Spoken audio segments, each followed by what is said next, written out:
He had everything. A wife who made his favorite pie every Sunday. A home where everything was in its place. Adult children who came for the holidays and called every week just to ask how he was doing. Stability, peace of mind, security. But one day he decided he wanted more. What if life was just beginning? What if there are still so many interesting things ahead that it's a sin to sit in old slippers and listen to his wife scold him for leaving dirty cups in the living room again? What if somewhere out there, among the young, beautiful, and carefree, there is someone who will make his life bright? He met her by chance, in a bar where he ended up after a fight with his wife.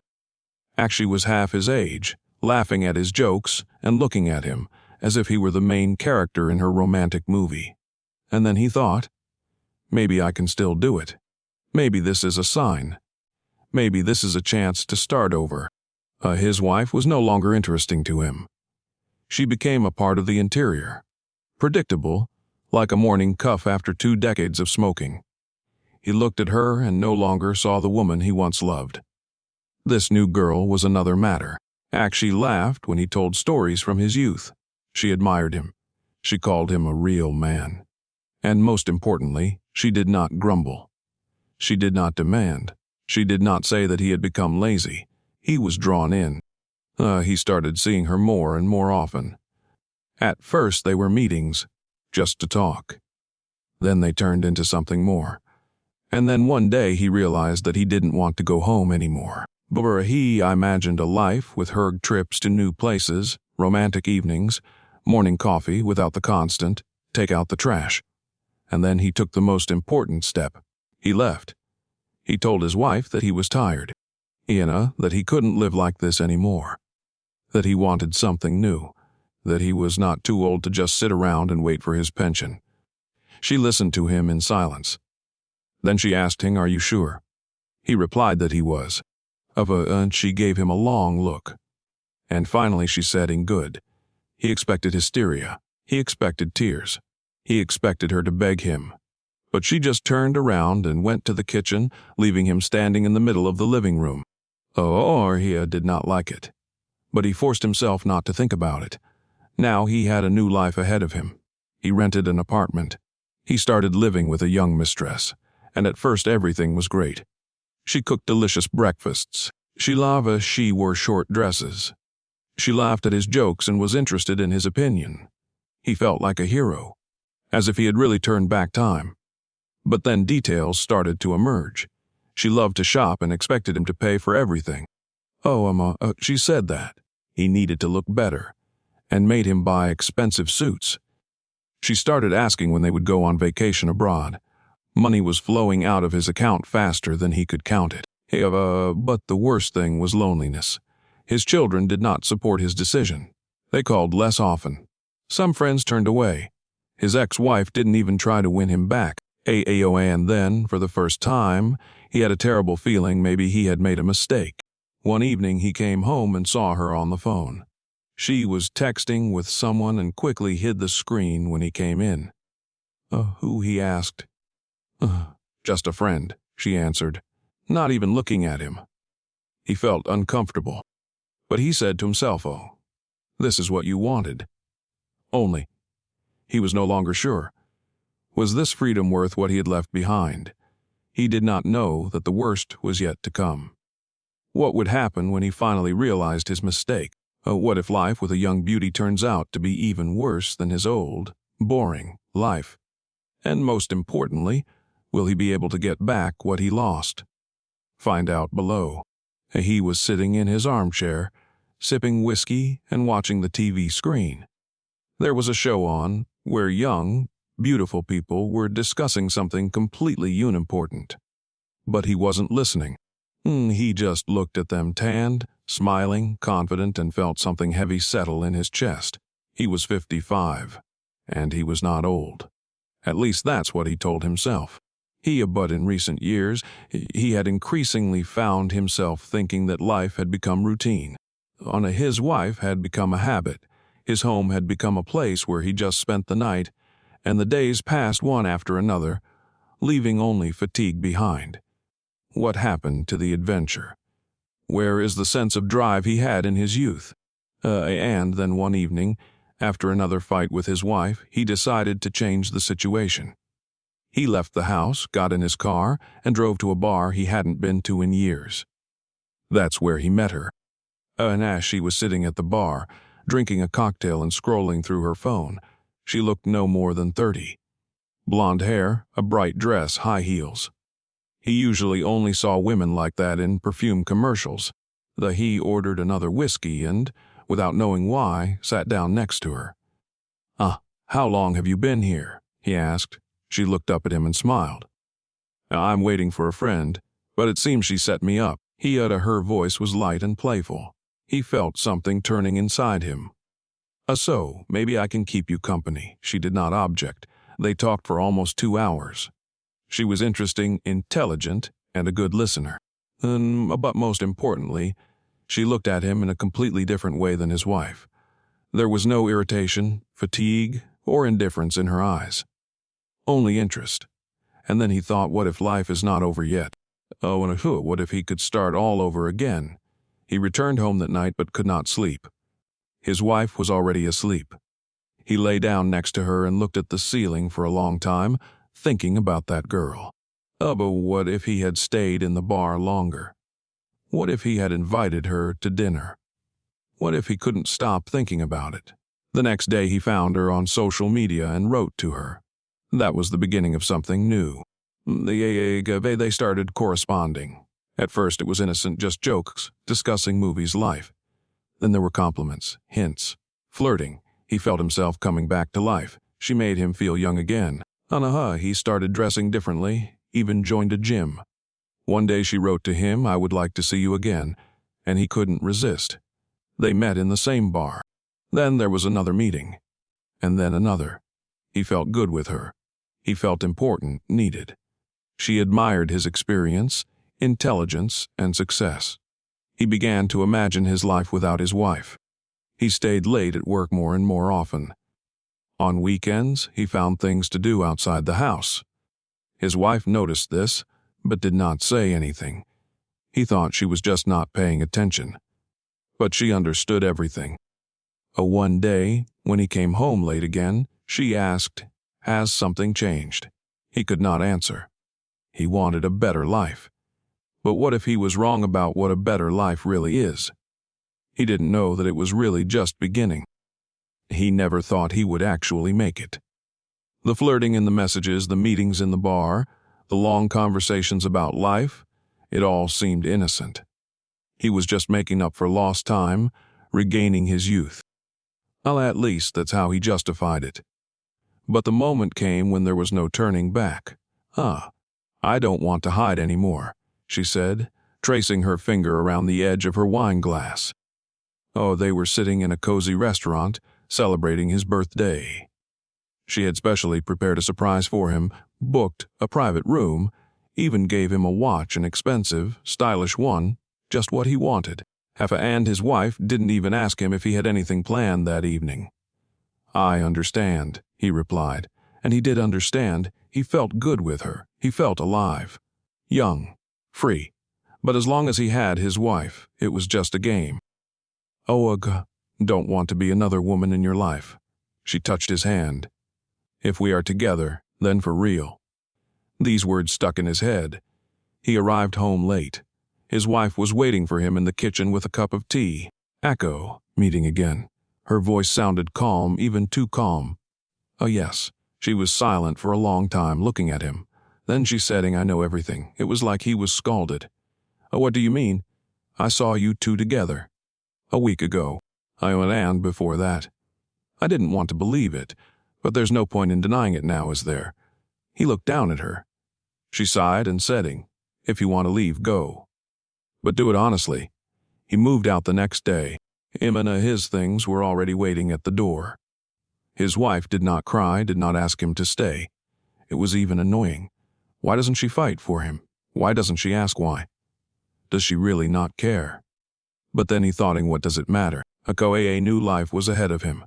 A life without routine, without quarrels, without boring weekends. A life with her. The first week was perfect. They went to Miami for the weekend, rented expensive rooms, drank champagne, went shopping. But she was happy, and he enjoyed her happiness. He bought himself a new suit, signed up for a trainer, even started learning Spanish just because she said it was sexy. He had no regrets. Not for a single moment. But life has a habit of putting everything in its place quickly. Little did he know that this was only the beginning. The first weeks with her seemed like a fairy tale. They went out to expensive restaurants, traveled, laughed, made love in luxurious hotels. He finally felt freedom, youth, and the life he dreamed of. But the fairy tale does not last long. One night, after another romantic dinner, she suddenly said, "We're not going to live in rented apartments forever, are we?" He did not even immediately realize what she was getting at. "And I thought we'd live here for a while, and then we'd think about it." "But you have a house." She propped her head up with her hand. "Why don't we move there?" It was as if he had been electrocuted. The house belonged to his wife, as she had inherited it from her parents. They had lived there together for over 20 years, and now this young beauty was hinting that he should return there. With her. "That's impossible," he answered dryly. "Why not?" "It's not mine." Her face changed. "Then what is yours?" The question hung in the air.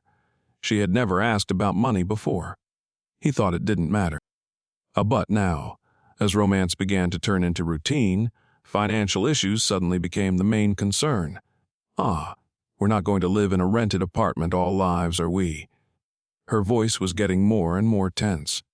"I'm working." We'll manage." "Oh, you're a real optimist." For the first time, he saw irritation in her eyes. He suddenly remembered how his wife never demanded financial stability from him. And she just knew that they were together, and that was the most important thing. And this woman wants guarantees. The next day he came home from work tired. She was waiting for him with a glass of wine and clearly wanted to talk. Let's be honest," she began. "I'm not going to live without knowing what will happen tomorrow. What do you want from me? Confidence. That we're building something together, not just a temporary fling." He cringed. You knew I wasn't a millionaire. I knew you were a grown man who knew how to take care of himself." Her words hit him right in the heart. He suddenly felt helpless. His world, which seemed so attractive and new, began to crumble into small cracks. For the first time, he wondered if he had made a fatal mistake. Money has a strange property. It runs out faster than it seems, especially when you live without thinking about tomorrow. At first, he didn't notice it. Dinners in restaurants, expensive clothes for her, gifts. He enjoyed the fact that he could afford to live a nice life. I thought he was really happy now. But here's the interesting thing: happiness bought with money disappears with money. One day when he checked his account balance, he felt cold inside. The amount was less than he expected. Much less. Something is wrong, he thought. Darling, we need to hold off on spending for a while," he said that evening, trying to sound calm. "What do you mean?" Hut cut back. Her eyes narrowed.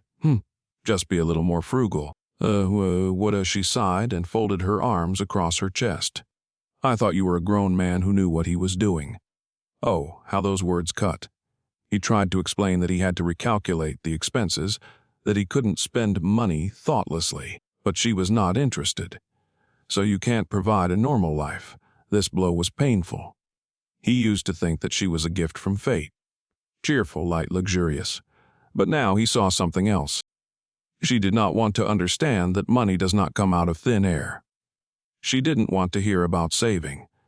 "I didn't throw my youth at you to live like a poor relative," she once blurted out. He was twitching. Was this her plan? He started counting every dollar. But it didn't help. The rent bills, expenses for her, little joys. All this quickly ate up the rest of his savings. He remembered his old home. It had everything: comfort, stability, confidence in the future. And what does he have now? A wife who screams when he suggests having dinner at home instead of going to a restaurant. A bank account that is rapidly approaching zero. A life that looks like a nightmare instead of a dream. One morning he woke up and saw her. She was sitting on the bed with the phone in her hands and not even looking at him. She used to hug him every morning, laugh, and bring him coffee. And now, it was as if he had become familiar to her, uninteresting. What are you doing? He asked. I'm writing home. She looked at him as if he had asked something stupid. Or with friends. But something inside of him snapped. Before, he was the only one she lived for.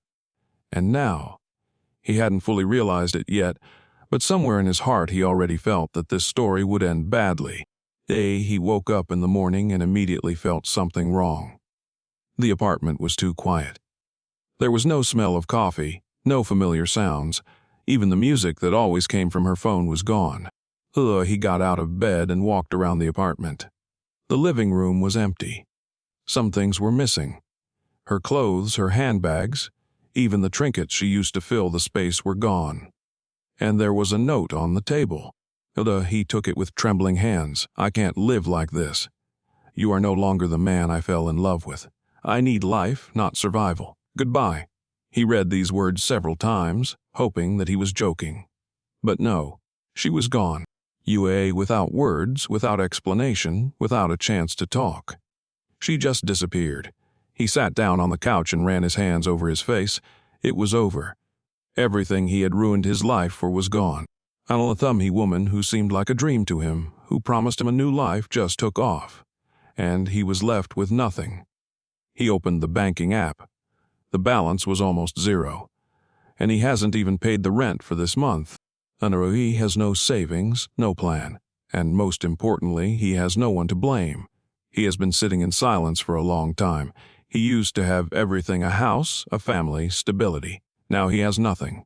And all this is because of him. And he made a choice. He destroyed his life with his own hands. And now he is paying the price. He sat on the edge of his bed in an empty apartment, staring into the darkness. He had almost no money left. All his dreams of a new life had been shattered. His lover, who had promised him youth, adventure, and happiness, had disappeared without a trace. But what was next? I had tried not to think about it before, but now it was clear he had made the biggest mistake of his life. He had left the woman who had been by his side in the best and worst of times. A woman who put up with his antics, who supported him when things were bad. He needed to go back. He didn't know if she would forgive him, but there was no other option. He took out his phone and opened his contacts. He still had her number written down, just Mary.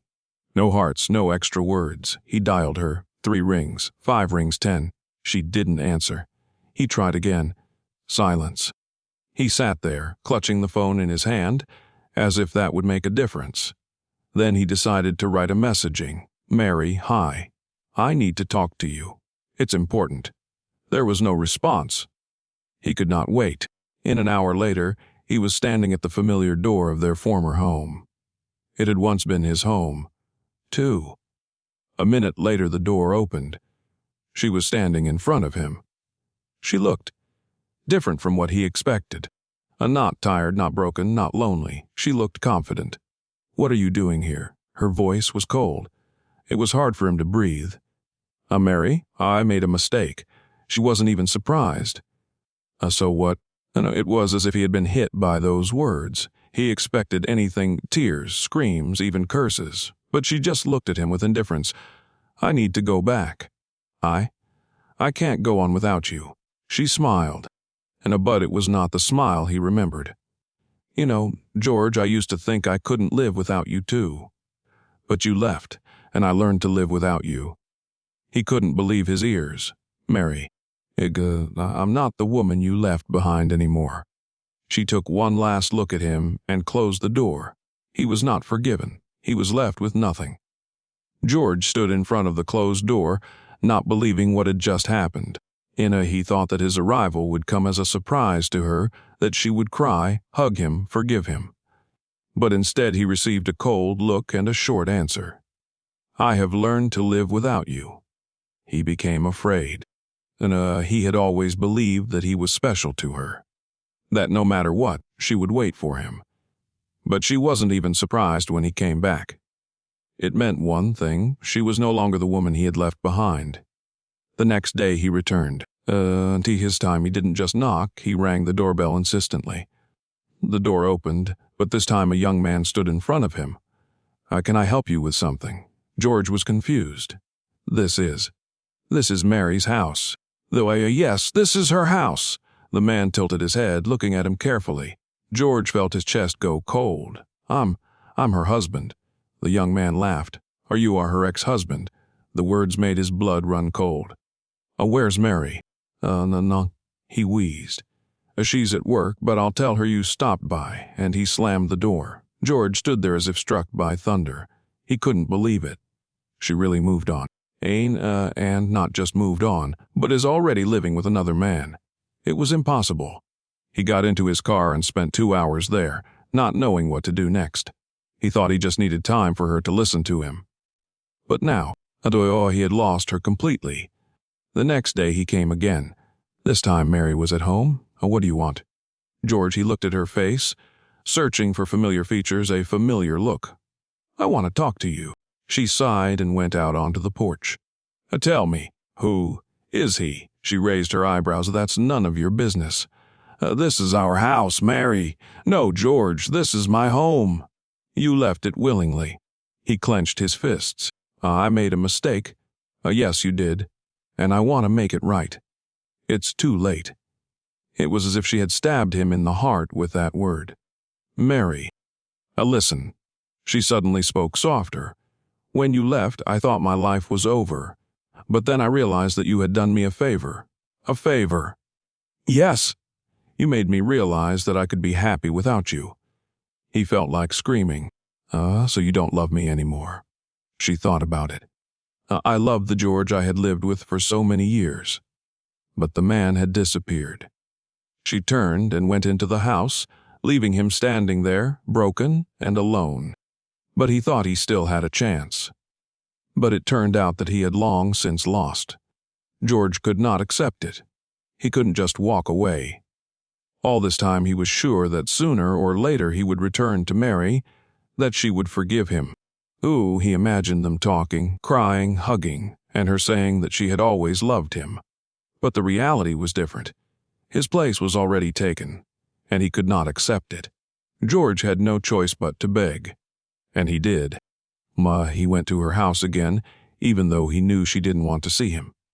He waited for several hours until she came out of the house, and as soon as she stepped onto the porch, he ran to her. "Mary, please listen to me." She looked at him in surprise. "George, give me a chance, please." She sighed and crossed her arms over her chest. "You still don't understand, do you?" "I do understand. I realize I made a mistake." "A mistake?" "Anna," she smiled bitterly. "George, you didn't make a mistake. You made a conscious choice." He grabbed her hand. "But I'm sorry." She gently pulled away. "You're sorry because now you have nothing. You are sorry because your fairy tale is over." "I'm sorry because I love you, Mary." These words hung in the air. She looked at him carefully. "No, George, you don't love me. You love the convenience I gave you." He shook his head. That's not true." "It is true, and you know it." George felt despair wash over him. "Mary, I'm begging you." And he fell to his knees in front of her. "Give me a chance. Just one chance to make this right." She was silent for a long time, looking at him. Then she leaned closer and whispered up, "Get up, George. I don't have a chance for you anymore." He remained on his knees, not believing that this was happening to him. Man, she just walked away. George stayed on his knees for a long time, even after she closed the door on him. He thought that if he just waited a little longer, if he just stayed here, she would change her mind. She would come out again, say that she was too cruel, that he deserved another chance. But it didn't happen. George stood up. For the first time in a long time, he felt completely alone. And worst of all, he now deserved it. His last hope was fading, but he couldn't just walk away. He needed to hear her final decision. The next day, he came again.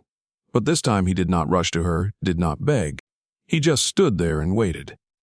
When she came out of the house, she sighed when she saw him. "George, why are you here?" "I am not going to beg you again," he said quietly. "I just want to know, is there any chance at all, or have you closed that chapter completely?" She looked at him for a long moment. "I don't want to lie to you, George. I'm not the same woman who cried at night over you. I've come a long way, but you did love me.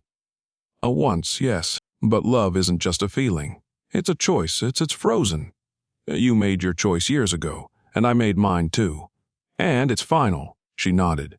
"Yes, George, the final one," and he lowered his head, feeling something inside him break completely. "I'm sorry, Mary."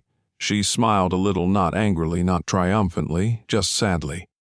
"I'm sorry too, George." And she walked away, leaving him standing on the threshold of his new life. This time he would not come again. George stood outside her house for a long time, watching her go, watching her figure disappear around the corner. The money had nowhere else to go. The money he had left was not even enough for a decent place to live. There was no job, no friends either, a lover even less so. He sat down on a park bench and stared into his palms. What was next? Is there any way to bring back the past? Was it really over? He remembered how he and Mary had once sat on this very bench. They were eating ice cream and laughing. It seemed to him that their life would be long and happy, and then he decided that happiness was something else, that he needed freedom, passion, new sensations. Now he had what he wanted. Freedom, but it was bitter. He got up. Where to now? To whom? Maybe there was still a chance to make things right. He took out his phone and looked at the screen. There were no messages. No one was looking for him. George took a deep breath and left. He didn't know exactly where he was going, but definitely not where someone was waiting for him. What would you do if you were in his shoes? I hope you find this story interesting. Your feedback, suggestions, and subscriptions are always welcome.